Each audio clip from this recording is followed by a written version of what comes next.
Hey guys, welcome tonight. We are joined by Scotty Rawk. How you doing, man? How's goes it? I'm all right, man. How's yourselves?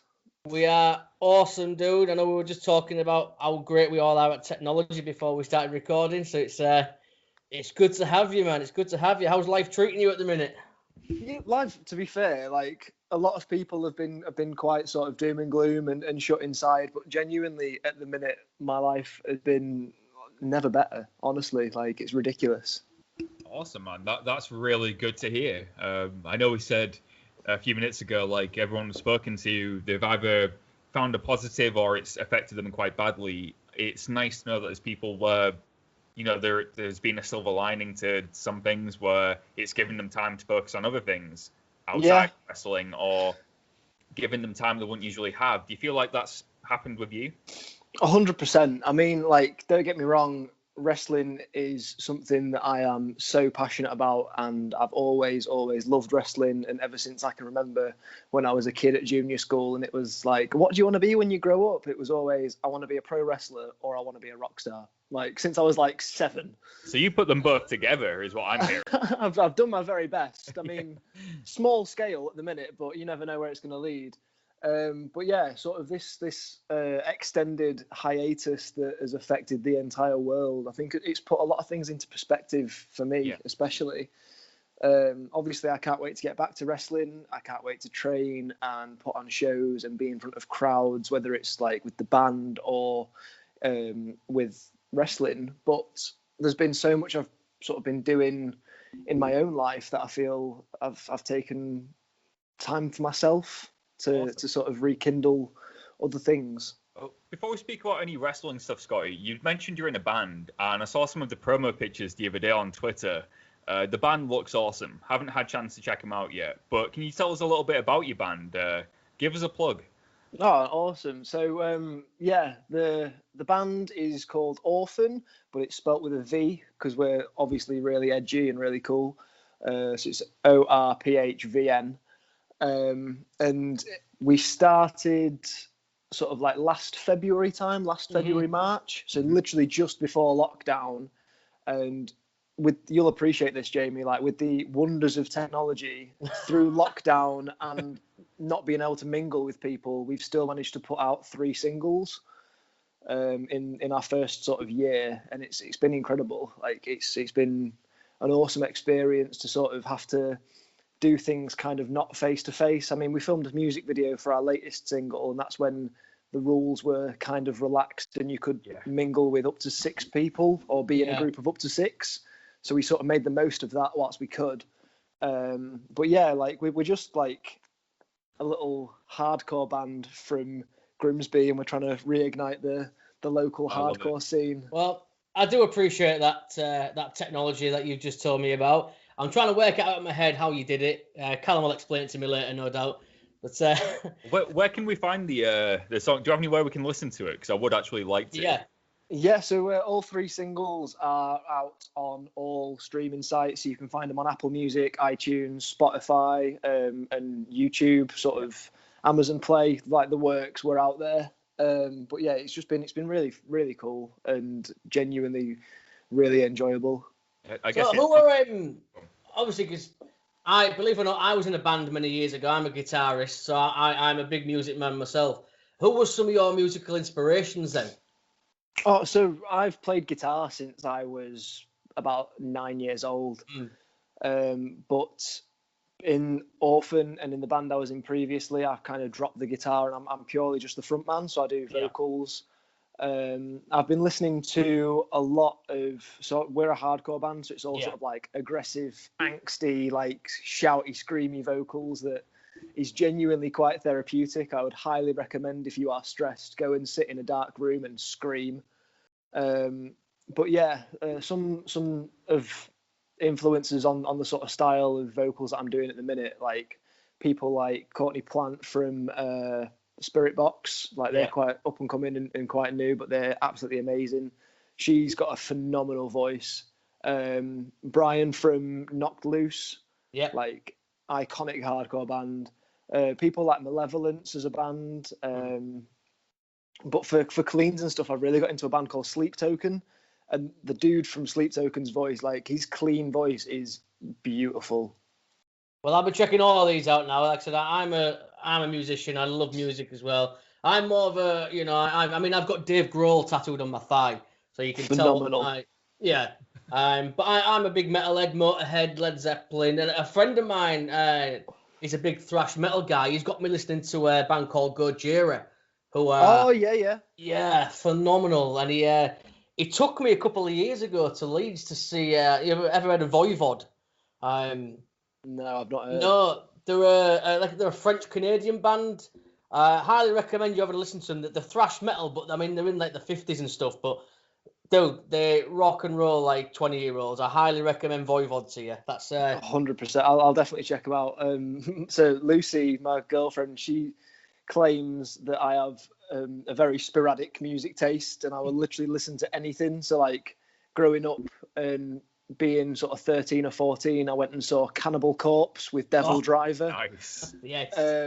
That was sort of back in the day when like any aggressive noise was good music to me, and now like I can go anywhere from sort of like the old school thrash stuff to the modern day hardcore to old school throwback like R&B hip hop stuff. Like it's such a broad spectrum, and I feel that if nothing should be classed as a guilty pleasure. I'm a very strong believer in you shouldn't feel guilt for something that you enjoy. If it sounds good to you and you enjoy it, then it's good music to you. Hey, listen, I'll hold my hands up right now. My guilty pleasure is the Goo Goo Dolls. I have no qualms telling you boys that at all. They're a phenomenal band. But I quite like One Direction, if I'm honest. I don't think they're that. Yeah. I used to like Bieber back in the day. I'm maybe ashamed to admit, but he had some fair play. Songs. Yeah, so, I mean, modern day Bieber, like there are some absolute bops, like some drops in some of his tracks are actually really good. Like the biggest Pitbull fan in the world. So I'm just typing Callum's future endeavoured letter out at the moment. But the thing with obviously music and wrestling, like you said, they're both an escapism. It's the same for me. Wrestling's always been there. I mean, you said, if you don't mind me saying, his mental health. Me and Callum struggle with mental health as well.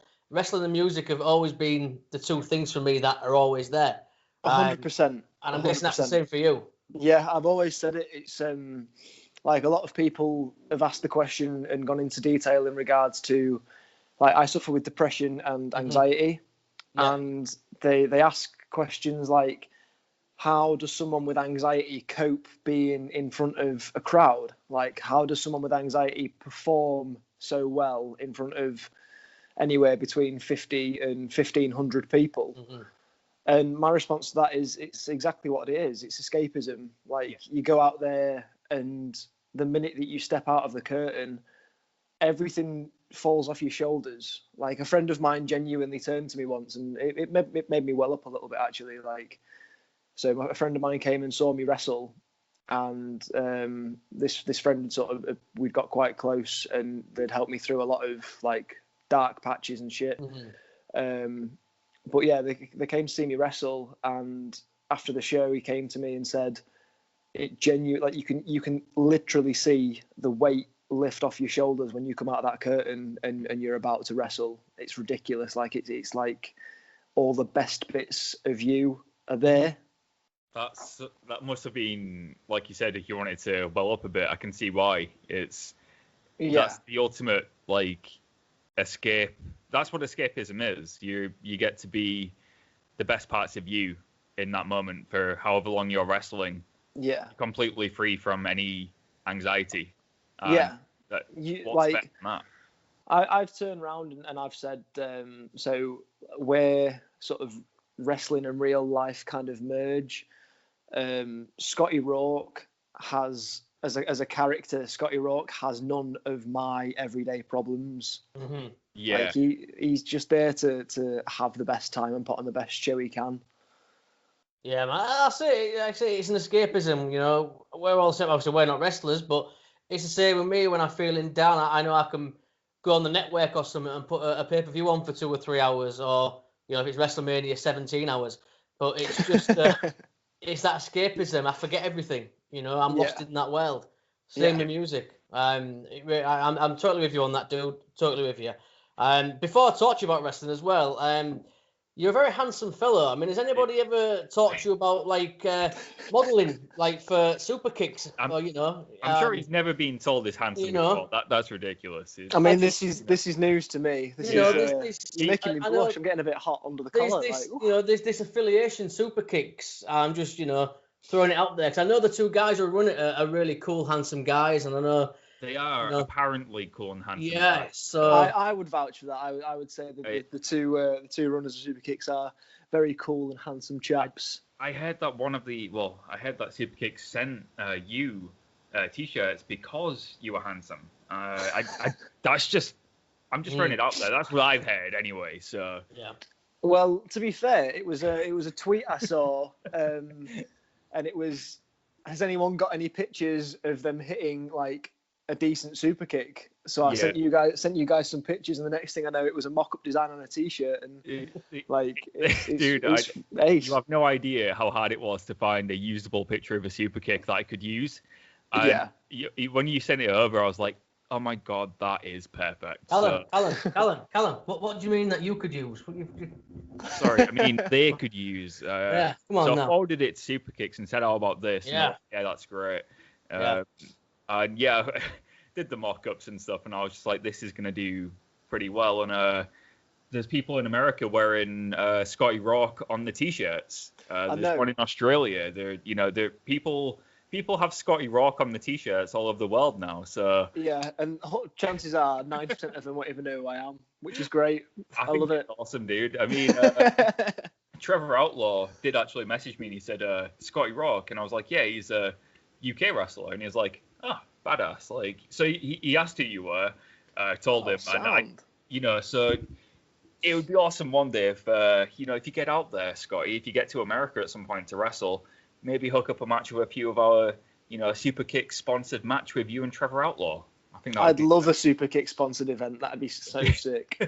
That's the goal, man. That's the goal. That is the goal. But obviously, I mean, now we've done our shilling. We've got the shilling out of the way. Don't bring up Manscaped, because he'll go on for 5 minutes about Manscaped as well. So fair. Hey, not at all. All you've got to do is use promo code Ringsiders for 20% off. That's it. But that's all you got to do. Nothing wrong with manscaping, man. Although, make sure you just rinse the bathroom out afterwards. That's all I ask. Absolutely. But now the shilling's over. We mentioned Trevor. Obviously, before we talk about your goals and stuff, I mean, how did wrestling come about? And obviously, you said music, wrestling. Who were some of the inspirations wrestling-wise for you? So I've always been a big Chris Jericho fan. Mm-hmm. And obviously, as I got older, I learned more about sort of Jericho within wrestling, and then with his band Fozzy. And I was like this guy's shit hot. Like, this guy is everything that I would ever want to be. Then looking sort of closer to home, people like Mark Andrews. Yep. Obviously, he works NXT UK, and his band Junior. We actually, a band of mine got to play with Junior in Scunthorpe, of all places. Really? I think probably about 5 years ago. Yeah, we were a little three-piece like grunge band that did pop song covers, but like rocked them up. That's pretty cool. We used to do like a metal version of Milkshake and Ignition, awesome. And like it was just like literally we were just sort of three lads at college that wanted to have a good time and put smiles on people's faces, and if we got a little pit to a pop song, then like so be it. So but playing with Junior was really cool, and speaking to Mark afterwards. But a wrestler that sort of I grew up hating this wrestler. And then as I got older and sort of learnt more about the business, I realised it was his job to make me hate him. Yeah. So, like, he was doing his job really well. Was Edge.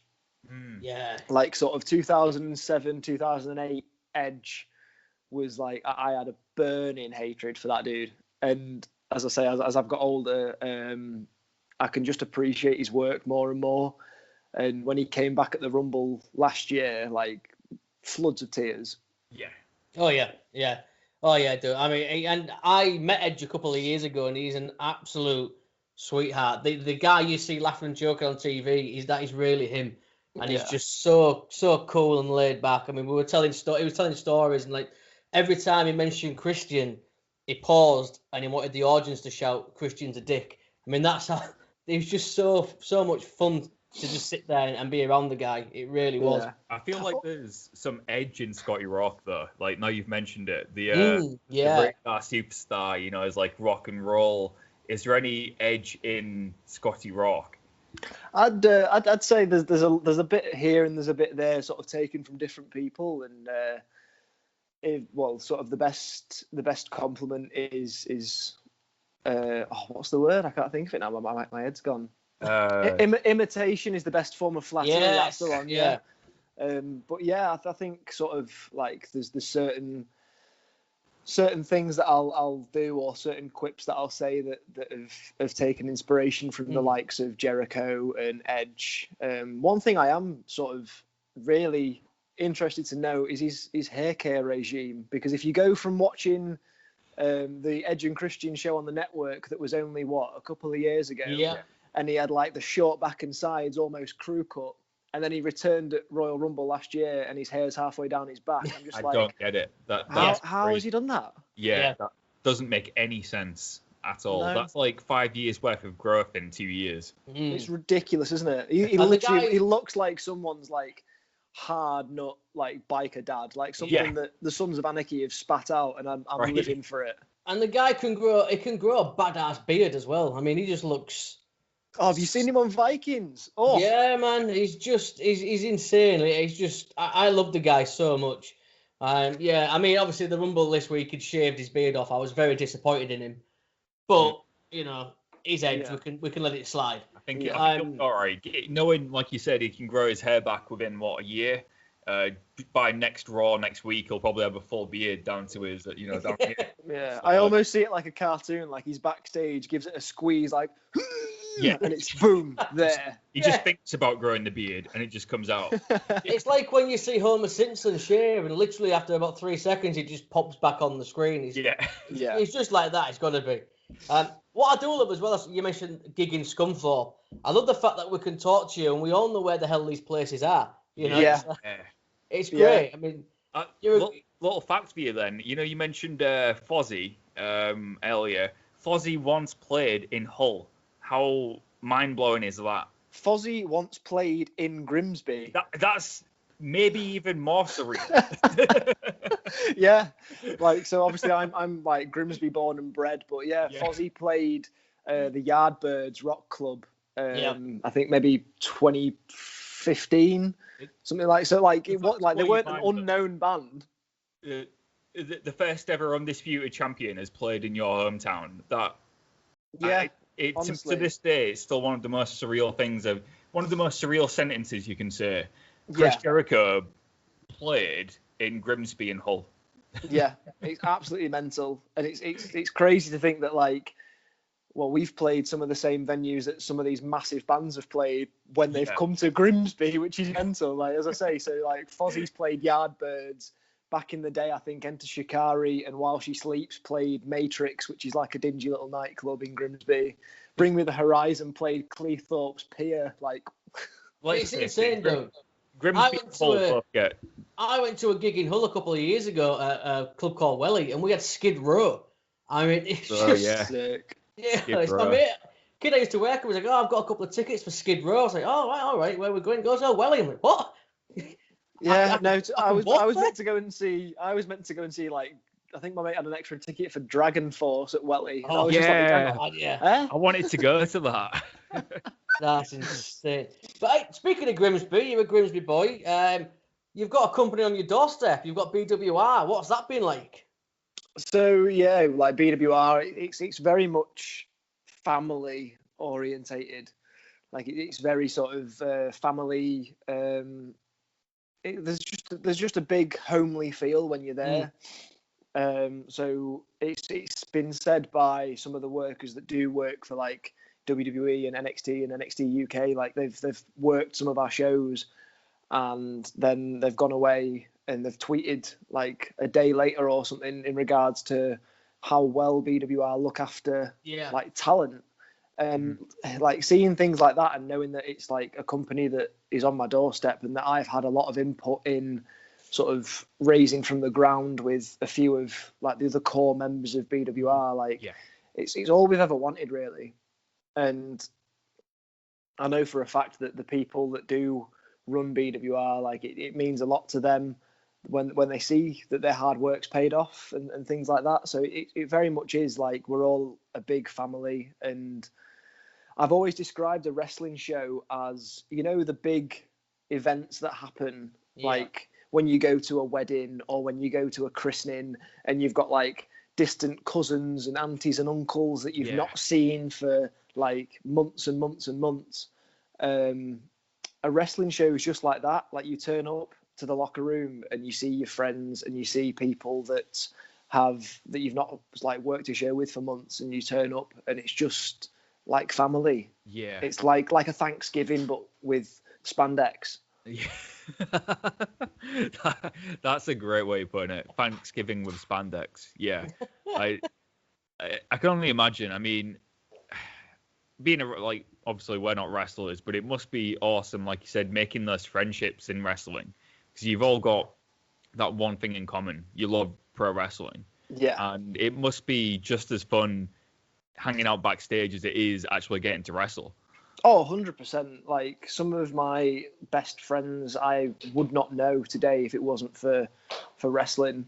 Yeah. And sort of the laughs that are had backstage. I mean, backstage at a BWR show, we were all sort of getting ready for the match and stuff and prepping for doors to open and stuff. And I turned around and Pete Dunne has got like Drew Parker on the floor in Cleethorpes at back of the Memorial Hall in a bear hug and just isn't letting him up. Like at the end of the day, we're all just big kids. Yeah.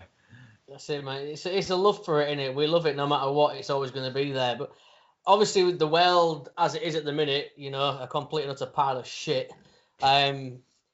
What's the goal for you when the world opens up? What's the goal? So we've been speaking in regards to like music and with the band. So when the world opens up again and we're allowed to gig, we want to run like a couple of hometown shows and then sort of branch out a little bit. So we want in like when we're allowed, it'll be like we want to do 2 hometown dates, and then we want to run what we have discussed is going to be the M180 tour. So we're going to do like Grimsby, Scunthorpe, or sort of all the little venues up to Doncaster, and just see how that goes, and then sort of prep for the next thing. So that's like immediate goals with that. But where wrestling's concerned, I was getting to a point where I was quite happy with how much I was working. So I was working for BWR, obviously like very regularly, but I was working for North up in Newcastle, Tidal in Leeds, Rise in Bradford, and I was sort of in talks with TNT in Liverpool because we were sort of working for ring jobs and doing ring crew stuff with TNT. So there was talks of like working over there. But ideally, it's just a case of I'd love to be working like reputable companies all across the UK, like as much as I can. So at a point where I'm wrestling maybe 5-6 times a month, like that'd be amazing. Yeah. And we'll have a way with Trevor. We'll get you booked in Chicago as well if you like. Oh, honestly, I will pack 3 suitcases and I will be on a flight tomorrow if I was allowed. Yeah, is that a big goal? And obviously you mentioned the UK, but at some point in the future, get over to the States and other places, go traveling, wrestling around the world. So I would love to go and wrestle in Japan. Like that's a big sort of dream of mine at the minute. Like I'd love to go and train over in Japan and maybe hopefully work a few shows over there. There was talks of when I was leaving uni. There was talks of me and a lad from BWR to go and do like an intense like 10 or 12 week boot camp over in Ohio. So that'd have been incredible, but like just life got in the way. Yeah. But no, yeah, definitely wrestling overseas would be a big thing. I could see you wrestling in Japan, having seen the style that you wrestle. I hadn't seen you wrestle before, but when I checked out your stuff, you've got quite a hard-hitting style anyway. Like, the stuff you do in the ring, I could see fitting in Japan. So I reckon, when the world opens up, if you do get that chance to go to Japan, that would be awesome. Honestly, that's a huge compliment. That really is. Honestly, I didn't expect it. Like, when you see someone you see what a wrestler looks like, and then you watch them wrestle. With you, I was completely blown away by how different you wrestled to what I thought you would, and I mean that in the best way. Yeah. Oh. No, I like to be a little bit flashy, but at its core, like, I've got a martial arts background, so I got my black belt. I got my black belt in freestyle martial arts when I was 16. Right. So a lot of my strikes and kicks are very like smash mouth. Yeah. That's what I love. And obviously when BWR opens up as well, me and Callum are getting ourselves down there, so we'll make sure we meet up here and have a few beers and something. And you've got to get your band as well down the M62, dude, to Hull. Yeah, 100%. I'll be there. We'll be over that bridge. We've got to get you there, dude. We've got to get you there. Cracking little venue called the Delphi. We'll get you in there. Oasis played there and Green Day, so honestly, if you can put the feelers out there, like you'd be doing us a solid. Well, I mean, we just might happen to know somebody, won't we, Callum, who could potentially make that happen. But we'll. Oh yeah, actually, yeah. We do. We'll tell you off when we stop recording. But dude, before we wrap up, obviously, it's been a pleasure. I know I shilled Super Kicks, and we are so grateful that you are one of our affiliates. But aside from Super Kicks, aside from Manscaped, Ringsiders, 20%, tell everybody where they can find you, dude. So they can find me on Instagram at Rawk and Wrestling. They can find me on Facebook and Twitter. That's just at Scotty Rawk. And you can follow the band. We are at Orphan Band on all social media, especially Spotify. Follow us on Spotify. Like, numbers mean a lot. Hell yeah, man. Well, I'm going to go and check them out. I really am. Because I love music, so you've sold me. You've got a new fan already. But for now, dude, it's been an absolute pleasure. We'll definitely get you back on because there's so much more to go into. For now, Scotty Rawk, thank you, man. We are inside. Thank you guys for having me.